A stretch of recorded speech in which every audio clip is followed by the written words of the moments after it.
안녕하세요. 행정사 겸 개업공인중개사 비성입니다. 방문을 환영합니다.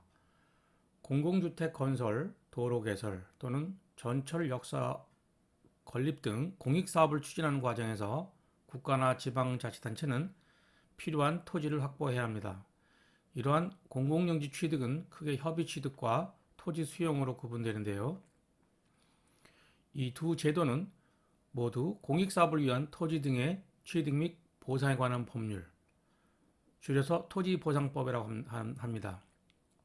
근데 이러한 법률에 근거하고 있는데 그 법적 성질과 절차에서 본질적인 차이를 보입니다. 이번 영상에서는 협의 취득과 토지 수용의 개념, 법적 성질, 절차적 차이, 그리고 등기사항 기재 방식의 차이, 그리고 토지 소유자의 환매권 행사 요건 등 공공용지의 취득 제도에 대해서 체계적으로 살펴보겠습니다. 공공용지 취득 제도란 공공주택, 도로, 철도, 산업단지 등 공익사업에 필요한 토지를 확보하기 위한 법적 절차입니다. 토지보상법은 공익사업의 원활한 추진과 토지 소유자의 재산권 보호라는 두 가지 목적을 균형 있게 달성하기 위해 제정되었습니다. 공공용지 취득은 즉 공공 목적으로 용지를 취득해서 사업을 진행하는데 단계적으로 진행됩니다. 먼저 사업 시행자는 토지 소유자와 협의를 통해 토지를 매수하려고 노력해야 되는데 이것이 협의 취득 단계입니다. 협의가 성립하면 계약을 체결하여 절차가 종결되지만 협의가 성립하지 않거나 협의할 수 없는 경우에는 다음 단계인 수용 절차로 넘어갑니다. 이처럼 협의 취득과 토지 수용은 순차적인 관계에 있으며 협의 취득을 먼저 노력을 해야 되고 협의 취득이 안 되면 토지 수용으로 가는데 그러므로 토지 수용은 보충적인 수단 또는 최후의 수단으로 기능합니다. 협의 취득은 사업 시행자와 토지 소유자가 자발적인 합의를 통해 토지를 거래하는 방식입니다. 대법원 판례는 협의 취득의 성격은 사법상 매매 계약이라고 명시하고 있습니다. 그래서 협의 취득은 본질적으로 민법상 매매 계약의 실질을 가지며 계약의 성립, 효력, 하자 등에 관해서는 민법이 적용됩니다. 다만 공익사업을 위한 것이므로 토지보상법에 근거하여 이루어지며 감정평가, 보상 절차 등은 토지보상법의 규율을 받습니다. 이처럼 협의 취득은 민법과 토지보상법이 모두 적용되는 특수한 법률 관계입니다. 협의 취득은 사법상 매매계약의 성격이므로 그 핵심적 특징은 소유자의 자유로운 의사에 기초한다는 점입니다. 협의에 응할 것인지 여부는 전적으로 토지 소유자의 의사에 달려 있으며 사업 시행자는 소유자에게 사업의 취지를 설명하고 협력을 구해야 합니다. 협의 취득은 형식상 사적 영역에 속하며 상대방의 협력을 바탕으로 계약이 체결됩니다.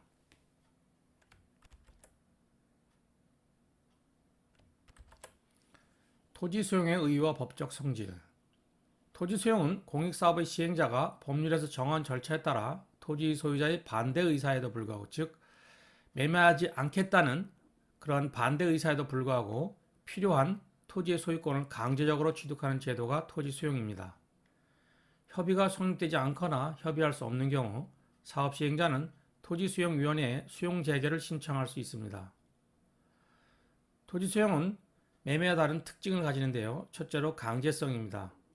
토지 소유자의 동의 없이도 공익사업을 위해 토지를 취득할 수 있는 강제적 행위입니다.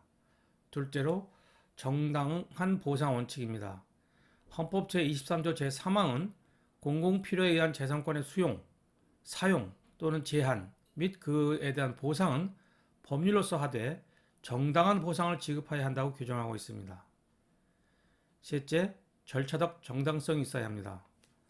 토지 수용은 법률에 근거하여, 즉 토지수용법이 중요한 법률이겠죠. 이러한 법률에 근거하여 투명하고 공정한 절차를 거쳐야 하며 수용 대상자는 이의 제기 및 재판 청구 등의 권리를 보장받습니다.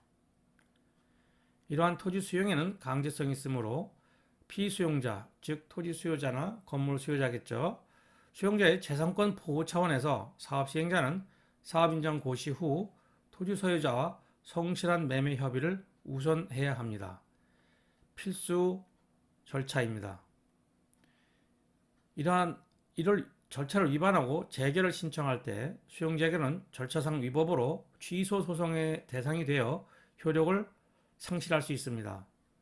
대표적인 판례로서 사업 시행자가 토지 소유자와 협의 없이 재결 신청한 경우 이는 재결 취소 사유이나 당연 무효는 아니지만 토지 소유자와의 협의 미이행 시 재결의 적법성을 훼손해서 효력 상실 근거로 활용될 수 있다는 판결이 있습니다. 토지 수용 절차는 사업 인정 고시가 나면 토지나 물건의 조서를 작성합니다. 그 목록이겠죠. 작성하고 보상 협의가 들어갑니다. 협의가 안 되면, 협의가 되면 보상금을 지급하고 소유권이 이전이 되고, 협의가 안 되면 사업 시행자가 수용 재개를 신청합니다. 토지수용위원회에서 보상이 결정되고 수용 재개의 단계로 진행됩니다. 토지 소유자가 토지수용위원회의 재결에 불복하는 경우 이의 신청이나 행정소송 등의 구제 절차가 마련되어 있습니다. 그러면 협의 취득과 토지 수용의 주요한 차이점에 대해서 보겠습니다. 의사의 자발성이 있습니다. 협의 취득과 토지 수용의 가장 본질적인 차이는 토지 소유자의 의사의 자발성에 있습니다. 협의 취득은 토지 소유자의 자발적인 의사를 바탕으로 하는 협의한 취득인 반면 토지 수용은 소유자의 의사에 불문하고 이루어지는 강제적 방법에 의한 취득입니다. 법적 성질에서는 협의 취득은 사법상 매매계약으로서 민법과 토지보상법이 모두 적용되는 반면 토지 수용은 공법상 처분으로서 토지보상법이 전면적으로 적용됩니다. 절차면에서 차이가 있는데요. 협의 취득은 보상 협의가 이루어져서 계약 체결로 간단하게 종결되는데요. 토지 수용은 매매를 하지 않겠다는 반대 의사가 있으므로 사업 인정 고시를 한 다음 수용 재결을 통해서 이러한 복잡한 공법적인 절차를 거쳐야 합니다. 수용 재결이 결정되기까지 적어도 수개월 이상 소요되며 이의 신청 및 행정소송 단계까지 진행될 경우 훨씬 더 장기간이 소요됩니다. 소유권 이전 시기도 차이가 있습니다. 협의 취득의 경우 계약 체결 시 또는 약정한 시점에 소유권이 이전되지만 토지 수용의 경우에는 수용 개시일, 보상금 지급 또는 보상금 수용을 거절할 경우 공탁을 하는데요. 그 보상금 지급일 또는 공탁일에 소유권이 이전됩니다.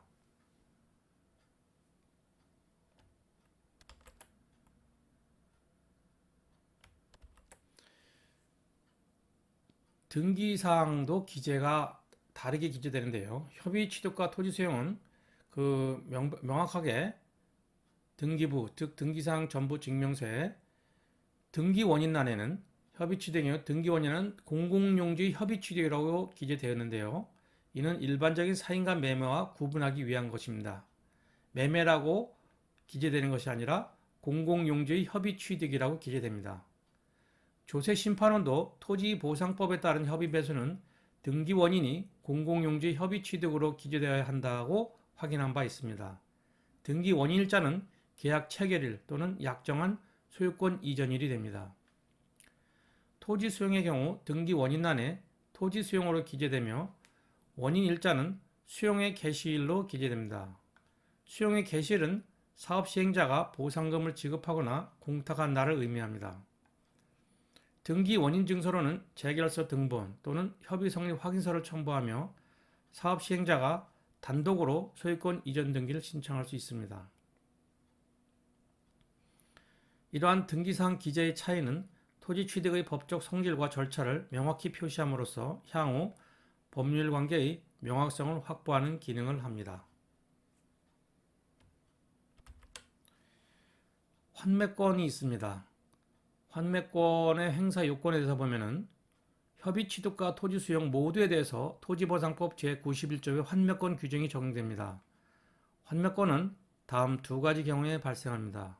첫째, 사업의 폐지나 변경으로 토지가 필요 없게 된 경우 토지 소유자는 환매권을 행사할 수 있습니다.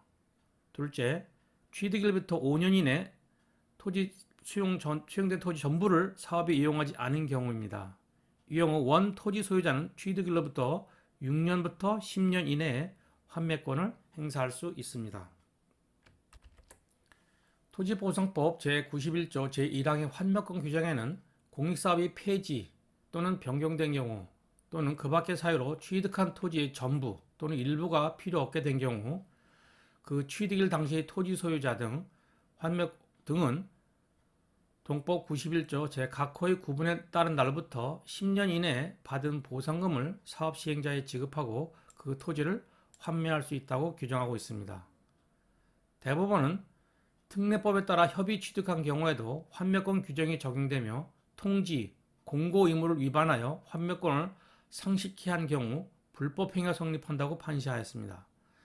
따라서 지자체가 협의 매수 후 5년 이내에 토지를 사용하지 않으면 환매권 행사가 가능하며 사업이 폐지, 변경이 된 경우에도 환매가 인정됩니다.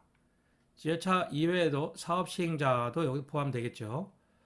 환매권은 원 소유자의 재산권을 보호하고 공익사업의 적정한 추진을 담보하기 위한 중요한 제도적 장치입니다. 협의 취득과 토지 수용을 불문하고 동일하게 적용된다는 점은 두 제도가 모두 토지보상법의 규율을 받는 공법적 성격을 공유하고 있음을 보여줍니다. 결론적으로 토지 공공용지의 협의 취득과 토지 수용은 공익사업을 위한 토지 확보라는 동일한 목적을 추구하지만 그 법적 성질과 절차에서 본질적인 차이를 보입니다. 협의 취득은 사법상 매매의 형식을 취하며 소유자의 자발적인 의사를 기초로 하는 반면에 토지 수용은 공법상 처분으로서 강제적 성격을 띱니다.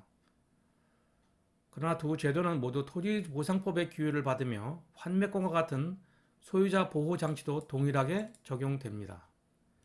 협의 취득이 우선하고 토지 수용은 보충적 수단 및 최후의 정책으로 기능한다는 점에서 입법자는 가능한 한 소유자의 자발적 협력을 통해 공익사업을 추진하되 불가피한 경우에만 사유재산권의 특별한 희생을 감수하고 공권력의 강제를 통해서라도 공익을 실현하고자 하는 균형적인 태도를 취하고 있습니다. 따라서 공익사업 시행자는 협의 취득 단계에서 토지 소유자에게 사업의 취지를 충분히 설명하고 적정한 보상을 제시함으로써 원만한 협의를 이끌어내는 것이 바람직하며 토지 소유자 역시 자신의 권리를 정확히 이해하고 합리적인 판단을 내리는 것이 중요합니다. 이상 협의 취득과 토지 수용의 개념, 법적 성질, 절차적 차이, 그리고 등기사항 기재 방식의 차이, 그리고 토지 소유자의 환매권 행사 요건 등 공공용지의 취득 제도에 대하여 알아보았습니다. 감사합니다.